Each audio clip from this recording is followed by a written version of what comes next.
인생의 가장 큰 복은 만남의 복입니다. 어린 시절 부모님께서 기도해 주실 때마다 빠뜨리지 않았던 기도 제목이 있습니다. 하나님, 아들에게 만남의 복을 주옵소서. 하나님께서 그 기도에 신실하게 응답해 주셔서 얼마나 많은 만남의 복을 누리며 살았는지 모릅니다. 오늘 이렇게 성서대학교에 여러분을 만난 것, 하나님의 가장 큰 복 중의 복임을 믿습니다. 우리에게 그렇게 영적인 누군가 나의 마음을 나눌 수 있는 소중한 만남이 있다는 것, 얼마나 큰 선물인지 몰라요. 하나님께서 여러분과 여러분 자녀들에게 만남의 복을 가득 주시기를 다시 한번 주의 이름으로 축원합니다. 여러분, 만남이 복인 것처럼 인생의 불행 중 하나는 바로 깨어진 만남입니다. 만남의 깨어짐이죠. 직장생활 하신 분들은 아마 공감하실 거예요. 우리의 일터에서의 어려움은 대부분 그 일의 어려움이 아니라 관계의 어려움 속에서 찾아옵니다. 관계의 어려움은 일시적이지 않죠. 삶에 많은 영향을 미치게 돼요. 그런 면에서 본다면 요셉의 삶에는 평생 지워지지 않은 큰 아픔, 큰 불행을 안고 그는 살아왔습니다. 어린 시절 그는 형들에게 버림을 받았어요. 시간이 지나도 지워지지 않는 아픔이 새겨졌습니다. 그것도 가장 가까운 형들에게 배신을 당했으니 그의 마음이 오죽 아팠겠어요. 요셉의 마음에 새겨진 상처는 그것을 마주할 때마다 자신의 아픔과 고통으로 다가왔을 거예요. 여러분, 그렇게 상처를 입힌 형들은 어땠을까요? 형들의 마음 역시 상처 입은 것은 마찬가지였습니다. 형들은 어린 시절부터 그 상처를 입고 자랐습니다. 아버지의 편애를 보고 자랐습니다. 자신들은 첩의 아들입니다. 아버지의 사랑을 그리워할 뿐 아버지의 사랑을 받을 수가 없습니다. 마음 깊은 곳엔 난 사랑받을 수 없는 첩의 아들이라고 하는 것이 그들의 마음에 새겨졌을 거예요. 낙인 찍혀 있었어요. 어찌 보면 매일 채색 옷을 입고 우리가 일하는 일자리에 와서 우리를 물끄러미 바라보는 동생 요셉을 보면서 미움도 있고 원망함도 있고 질투함도 있고, 이런 형들의 감정은 어쩌면 자연스러운 감정일 수 있어요. 형제들 역시 아버지의 편애로 상처를 받았어요. 근데 참 이상하죠? 그 형들에게 상처를 입힌 아버지는 누구보다도 그 상처가 무엇이 얼마나 아픈지 잘 아는 장본인이에요. 야곱 역시 상처를 입으며 자라왔습니다. 자신은 아무리 노력해도 장자가 될 수 없습니다. 자신의 실력으로는 아버지의 사랑을 차지할 수가 없습니다. 아버지는 늘 형 에서의 시선에 머물러 있어요. 아버지의 편애를 보고 자랐던 야곱, 그는 자기도 모른 채 그 상처가 새겨져 있었고, 그 상처는 자신들의 아들들에게 고스란히 남겨주고 있었어요. 오늘 예배하는 부모 여러분, 하나님께서 오늘 저와 여러분에게 현명함과 지혜로움을 주셔서 자녀들에게 상처를 물려주지 않기를 바랍니다. 무심결에 내가 안고 있는 상처가 내 말과 내 언행과 내 눈길 속에 가시로 다른 이들에게 아픔을 줄 수 있다는 거예요. 특별히 이 대목이 중요한데요, 오늘의 이야기는 요셉과 요셉의 아들들이 이제 애굽에서 큰 기근을 맞는 그때 먹을 것을 찾으러 왔다가 재회하는 장면을 소개합니다. 그리고 그들의 깨어진 이 관계가 회복되는 이야기를 오늘 본문은 우리에게 상세하게 들려줘요. 그런데 오늘 창세기 42장은 이렇게 단편적으로 42장과 43장의 하나의 에피소드로 읽을 것이 아니라, 우리는 창세기 37장에서 이어진 야곱의 톨레도트는 이러하니라, 야곱의 족보는 이러하니라, 야곱의 족보 가운데, 그 이야기 가운데 오늘 이야기가 담겨 있음을 우리는 놓치지 말아야 합니다. 오늘 이야기는 요셉과 그 형제들의 그들의 삶의 자리에 있었던 마음의 갈등을 풀어주는 이야기일 뿐만 아니라, 어쩌면 이야기는 하나님의 구속 역사 가운데, 하나님의 그 구원 역사 가운데, 하나님께서 이스라엘 민족을 건지시는 그 역사 가운데 어떻게 하나님은 회복하게 하시는가, 하나님의 회복의 메시지를 담겨 있다는 것입니다. 오늘 이야기는 요셉과 형제들만의 화해가 아니라 하나님과 저와 여러분 영원히 깨어졌던 이 영적인 관계가 회복되어지는 하나님의 사랑의 메시지가 담겨 있다는 것입니다. 저는 오늘 이 아침, 오늘 요셉과 형제들의 화해와 회복의 이야기를 통하여 하나님께서 주시는 그 회복의 메시지를 붙잡는 은혜가 있기를 주의 이름으로 축원합니다. 하나님께서 우리의 삶을 회복시키시는 메시지가 있다는 거예요. 하나님은 어떻게 우리의 인생을 회복해 하실까요? 하나님께서 우리에게 베푸시는 회복의 은혜는 무엇일까요? 첫째는 하나님께서 먼저 그들의 연약한 죄의 모습을 직면하게 하십니다. 나의 연약함과 나의 아픔을 깨닫게 하셨다는 거예요. 우리 상황들을 한번 살펴보죠. 이집트의 총리가 됐던 요셉은 당시의 큰 기근을 하나님 주신 지혜로움으로 잘 대처했어요. 기근을 위기를 대처했을 뿐만 아니라 지중해 연안에 있었던 모든 민족의 그 어려움 속에 큰 도움을 줍니다. 그 장면 한번 볼까요? 1절이에요. 1절을 함께 있습니다. 그때에 야곱이 애굽에 곡식이 있음을 보고 아들들에게 이르되 너희는 어찌하여 서로 바라보고만 있느냐. 모두가 이 기근을 피할 수 없는 절박한 상황이었어요. 그런데 먹을 것이 애굽에만 있었어요. 서로들 보고만 있어요. 어떻게 내가 이 문제를 해결해야 될지 알 수 없는 거죠. 이 위기를 헤쳐가야 할지 속수무책이었어요. 야곱이 아들들에게 말합니다. 너희들은 어찌하여 서로 보고만 있느냐. 저 애굽에 가면 먹을 것이 있다고 하는데 사람들이 가서 구하러 가는데 너희도 빨리 가서 먹을 것을 구해와라. 기근이 찾아올 때마다 이 가나안 땅에 있는 사람들이 늘 찾았던 것은 이집트였어요. 애굽이었어요. 여러분 잘 기억하시죠? 아브라함도 처음 가나안 땅에 당도했을 때 흉년을 맞아 아브라함도 식소를 데리고 아내를 데리고 이집트로 갑니다. 이삭도 흉년을 맞았을 때 이집트로 내려가는 길에 어려움을 겪고 하나님의 개입을 그는 경험하죠. 야곱도 이 기근을 맞아서 아들들을 이집트로 보내는 거예요. 2절에 보니까 먹을 것을 사와라. 그렇지 않으면 우리 여기서 다 죽을 것 같아. 이 기근이 보통 기근이 아니었던 것 같아요. 모두가 다 죽기 일보 직전에 아주 위협적인 순간이었던 것을 우리는 알게 돼요. 그런데 여러분 사실 가나안 땅에서 이집트까지 가는 여정이 그리 만만치 않았습니다. 지금 야곱과 그의 가족들은 헤브론에서 거주하고 있었거든요.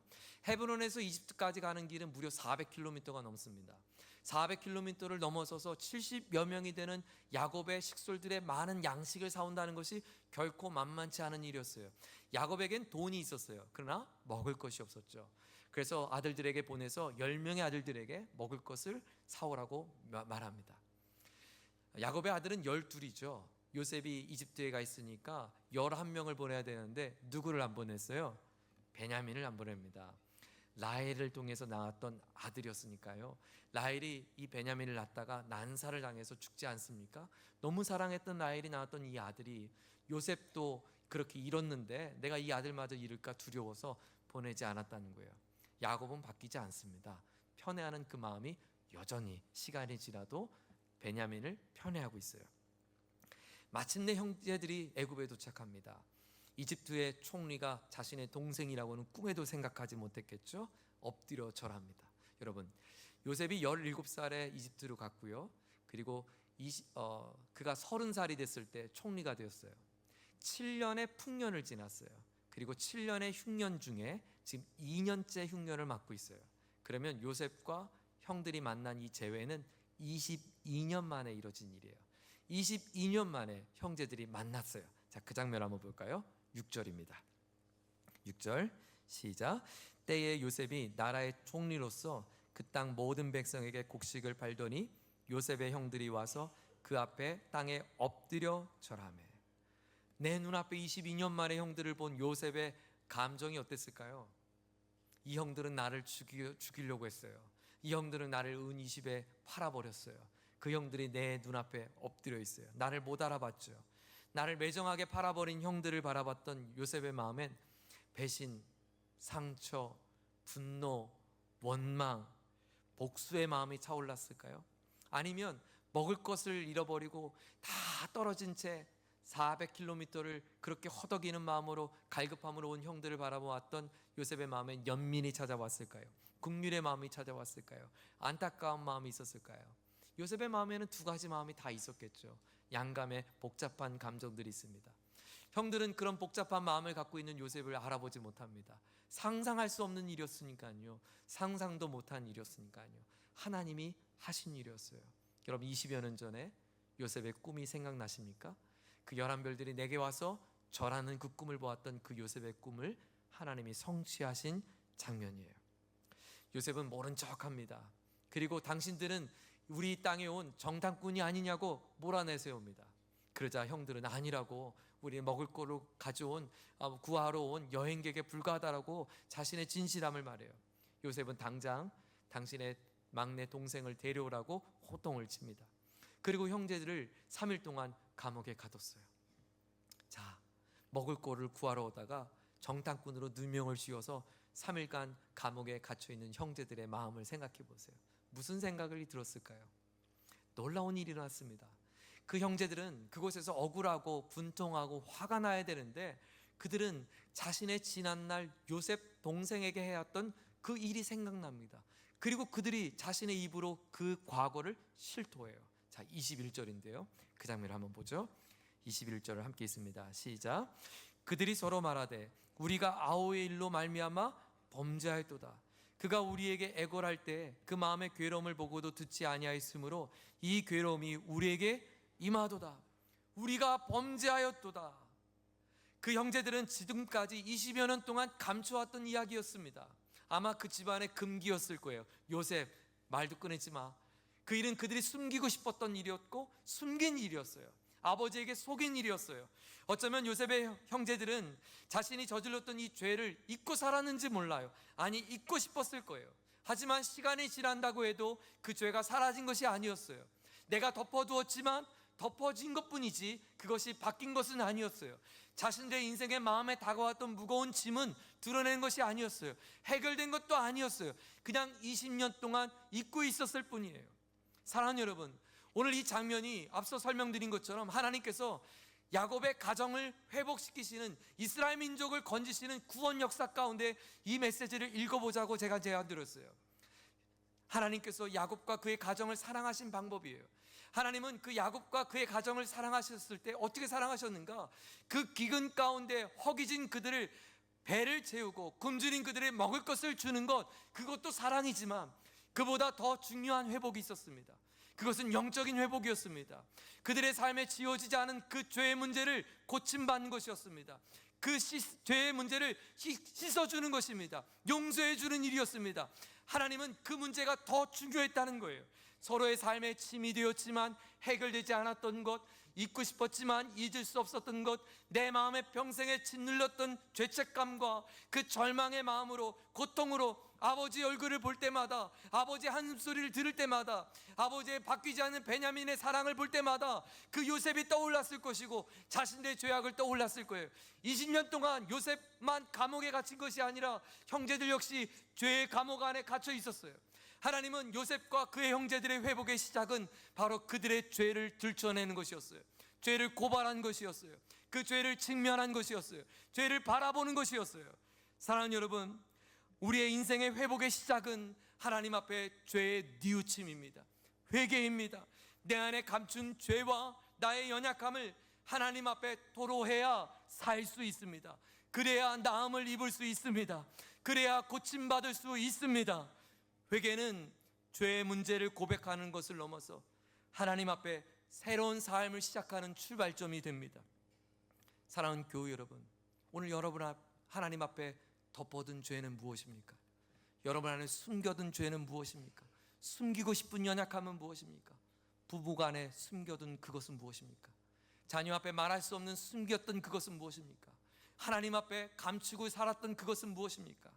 하나님은 오늘 이 아침 요셉과 그의 형제들에게 이 사건과 기근 속에서, 자신의 굶주림과 억울함 속에서 하나님 마음에 담고 있었던 그 죄악을 돌아보게 하셨던 것처럼 오늘 주께서 우리의 마음을 환하게 비춰주셔서 죄를 보게 하시고 죄를 고백하게 하시며 하나님 앞에 실토하는 은혜가 있기를 주의 이름으로 축원합니다. 하나님께서 우리의 영혼의 마음을 환하게 비춰주셔서 나의 더러움과 나의 부패함과 나의 추함을 하나님 앞에 인정하는 은혜가 있기를 주의 이름으로 축원합니다. 사랑하는 교회 여러분, 저와 여러분의 진정한 회복의 시작은 나의 죄를 뉘우쳐야 합니다. 인정해야 합니다. 하나님, 내 안에 품고 있었던 이 가시가 어느 날 내 사랑하는 아들에게, 딸에게 다시 상처를 입히고 있습니다. 내가 피해자라고 생각했는데 내가 지금 가해자가 되고 있습니다. 하나님, 내 마음에 숨기고 싶었던 나의 과거가 내 마음을 짓누르고 있습니다. 자유하지 못합니다. 당당하게 얼굴을 바라보지 못합니다. 부부간에 숨기는 죄가 있어 얼굴을 보지 못해요. 가족 안에 숨기는 죄가 있어서 마음을 다하지 못해요. 식탁에 앉았는데 마음이 편안하지 않아요. 여러분, 그것을 언제까지 안고 사시겠습니까? 오늘 이 아침 하나님이 주신 기회의 자리에 여러분의 입술로 그 죄를 실토할 수 있는 정직한 영을 주께서 부어주시기를 주의 이름으로 축원합니다. 하나님 어떻게 그의 인생과 그의 가정을 회복시켰을까요? 둘째로 하나님은 그들을 용서의 자리로 초청해 주셨어요. 요셉은 형들의 스스로 죄를 뉘우치는 목소리를 들었어요. 형들은 요셉이 듣고 있는 줄 몰랐죠. 애굽 말을 하고 있으니까 우리 히브리 말을, 가나안 말을 한다고 전혀 생각을 못했어요. 요셉은 다 들었어요. 듣고 그의 마음이 복받쳐 올라옵니다. 24절에 보면 요셉이 그들을 떠나서 흐느껴 울기 시작했다고 말해요. 요셉이 흘렸던 눈물은 어떤 눈물이었을까요? 복수의 눈물이었을까요? 아니면 용서의 눈물이었을까요? 여러분, 복수했다면 진작에 했죠. 3일 감옥에 가둔 게 아니고 30년 300년을 가둘 수 있는 것 아닙니까? 하나님은 요셉의 마음을 만져주셨어요. 형들은 자신을 정탐꾼으로 몰아내세우는 그 총리 요셉인 줄 모르고 그 총리를 향해 끊임없이 자신의 결백함을 주장합니다. 그러면서 11절에 이렇게 말해요. 우리는 확실한 자입니다. 여러분, 확실한 자 거기다 한번 밑줄 쳐보세요. 우리는 확실한 자입니다. 우리는 정직한 자입니다 라는 뜻이에요. 여러분, 얼마나 아이러니입니까? 자신의 동생을 버리고 아버지 앞에 거짓으로 20년 넘게 살았던 형들이 지금 내 앞에서 자신은 정직한 사람이라고, 확실한 자라고 말하니 얼마나 우스운 장면이에요. 웃기고 있네. 아니, 나를 죽이겠다고 저렇게 어떻게 저렇게 뻔뻔하지? 하나도 안 바뀌었네. 여봐라, 3일이 아니라 30년이었다. 그렇게 해도 되는데. 요셉은 시므온 형을 가둬두고 형들에게 가서 베냐민을 데려오라고 합니다. 베냐민을 데려오는 이유는 베냐민이 보고 싶은 것도 있지만 베냐민을 데려온 과정에서 그의 아버지와 모든 가족들을 애굽으로 인도하기 위한 발판을 마련한 것이었어요. 그리고 이렇게 말합니다. 20절을 같이 한번 보죠. 20절 시작. 너희 막내 아우를 내게로 데리고 오라. 그러면 너희 말이 진실함이 되고 너희가 죽지 아니하리라. 여러분, 진실함이 되고, 거기 밑줄 쳐보세요. 놀라운 장면이에요. 요셉은 지금 형들에게 그들의 확실한 자임을, 그들이 진실한 자로 살기를 기회를 준 거예요. 난 알아요. 형들이 거짓으로 산 건 알아요. 그런데 전 형들에게 기회를 주고 싶어요. 이제 더 이상 거짓의 사람이 아니라, 이제 더 이상 속이는 자가 아니라, 이제 더 이상 과거의 죄로 짓눌려 사는 것이 아니라 난 형들에게 자유를 주고 싶어요. 맞아요. 형들이 확실한 자임을, 하나님 앞에 당당한 자임을, 그래서 형들이 하나님 앞에 자유로운 삶을 살기를 나는 원해요. 사랑하는 여러분, 기근이 찾아와서 굶주려 죽어가는 가족들을 살리신 하나님의 방법이었어요. 저와 여러분이 굶주림 속에 하루 한 끼를 배를 채운들, 우리는 100년이 지나가면 이 죽음이 영원합니까? 사라지죠. 우리는 이 생명이 끝이죠. 그러나 우린 영원히 살 것입니다. 하나님은 저와 여러분에게 기회를 주십니다. 이 땅에서 절망의 사람, 죄의 사람, 종노릇하는 사람이 아니라 영원한 죽음 가운데서 영원히 살 수 있는 기회를 주신 것입니다. 영원한 절망이 아니라 영원한 자유 가운데 살 수 있도록 기회를 주신 것입니다. 사랑하는 여러분, 여기에 복음이 담겨 있습니다. 허물과 죄로 죽은 우리를 그리스도께서 우리를 위하여 살리셨다고 성경은 말합니다. 영원한 절망과 영원한 죽음에 치닫는 저와 여러분의 결과는 하나님의 끝없는 심판이며 영원한 죽음의 선고였습니다. 그러나 로마서는 그렇게 이야기를 끝내지 않았습니다. 로마서 3장 24절 이하에는 다음과 같이 말합니다. 그리스도 예수 안에 있는 속량함으로 말미암아 하나님의 은혜로 값없이 의롭다 하심을 얻은 자 되었느니라. 이 예수를 하나님이 그의 비로소 믿음으로 말미암는 화목제물로 세우셨으니 이는 하나님께서 길이 참으시는 중에 전에 지은 죄를 간과하심으로 자기의 의로우심을 나타내려 하심이니라. 하나님은 죄로 일그러진 우리를, 영원한 기근 가운데 있는 우리를, 영원한 죽음 가운데 있는 우리를 살리기 위하여 기회를 주셨습니다. 어떤 기회요? 우리의 모든 죄를 속량해 주신 예수 그리스도의 보혈 안에 거하는 기회를 주셨습니다. 누구든지 그 예수 안에 있기만 하면 영원한 생명을 주시는 기회를 주셨습니다. 요한일서 1장은 이렇게 말합니다. 만일 우리가 우리 죄를 자백하면 그는 미쁘시고 의로우사 우리 죄를 사하시며 우리를 모든 불의에서 깨끗하게 하실 것이요. 하나님, 오늘 이 아침 우리에게 이런 온전한 치유와 회복으로 초청해 주십니다. 죄를 직면하게 하시고 그 용서와 긍휼의 자리신 십자가 앞으로 우리를 초대해 주셨습니다. 사랑하는 교우 여러분, 이 시간 주의 보혈을 의지하십시오. 주의 보혈로 나의 모든 죄를 씻겨달라고 고백하십시오. 하나님, 나는 죄인입니다. 나를 불쌍히 여겨달라고 구하십시오. 미쁘시고 의로우신 주께서 저와 여러분의 모든 주홍 같은 죄를 맑게 씻겨주시며 하나님께서 우리의 연약한 삶을 치유하시고 고치셔서 이 땅에서 하나님의 거룩한 자녀요 생명의 자녀로 살게 하는 놀라운 구원을 베풀어 주실 것입니다. 이것이 복음입니다. 이 복음을 믿으십시오. 그 복음 가운데 거하는 자마다 하나님이 주신 놀라운 자유와 생명을 누리게 될 것입니다. 하나님, 내가 이 아침 보혈 앞에 나아갑니다. 보혈을 지나 하나님 앞에 나아갑니다. 보혈을 지나 아버지 앞에 나아갑니다. 존귀한 주 보혈이 나의 모든 영혼과 나의 모든 과거와 나의 모든 죄악을 덮어주시옵소서. 사랑하는 여러분, 곰팡이가 가득한 방 안에 그 곰팡이를 덮기 위하여 아무리 좋은 벽지를 바른들 그 곰팡이가 사라진 게 아닙니다. 나는 그 썩은 방 안에 있습니다.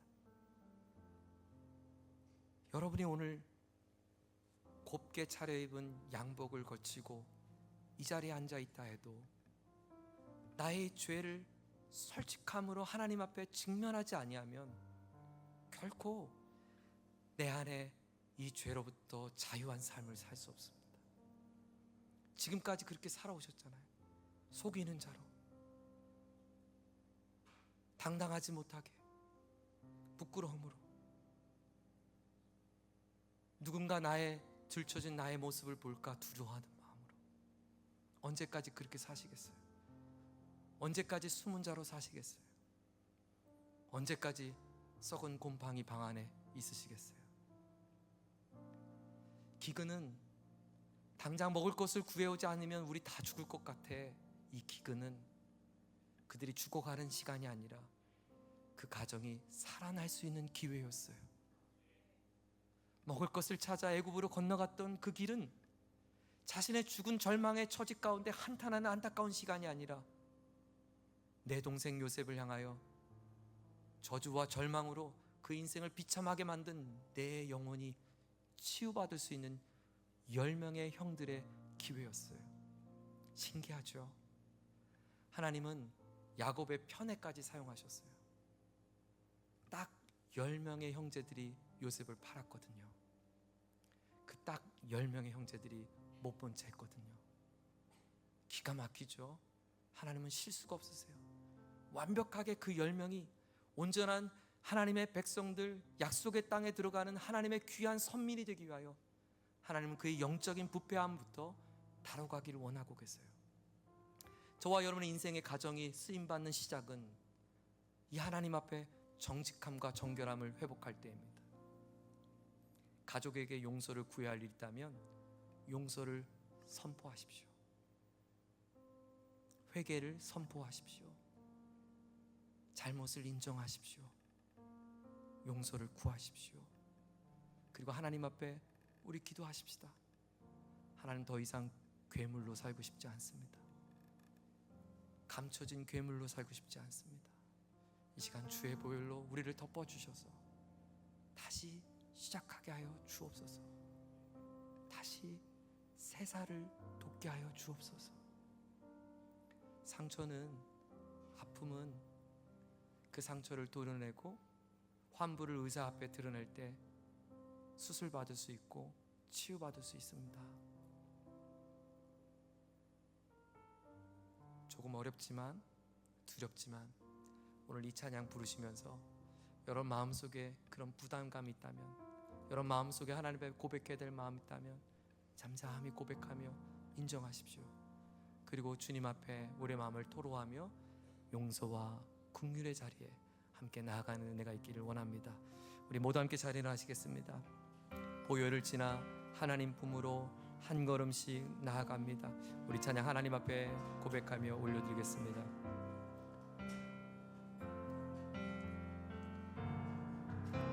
보혈을 지나 하나님 품으로, 보혈을 지나 아버지 품으로, 보혈을 지나 하나님 품으로 한 걸음씩 나가네. 보혈을 지나, 보혈을 지나 하나님 품으로, 보혈을 지나 아버지 품으로, 보혈을 지나 하나님 품으로 한 걸음씩 나가. 존귀한 주 보혈이, 존귀한 주 보혈이 내 영을 새롭게 하시네. 존귀한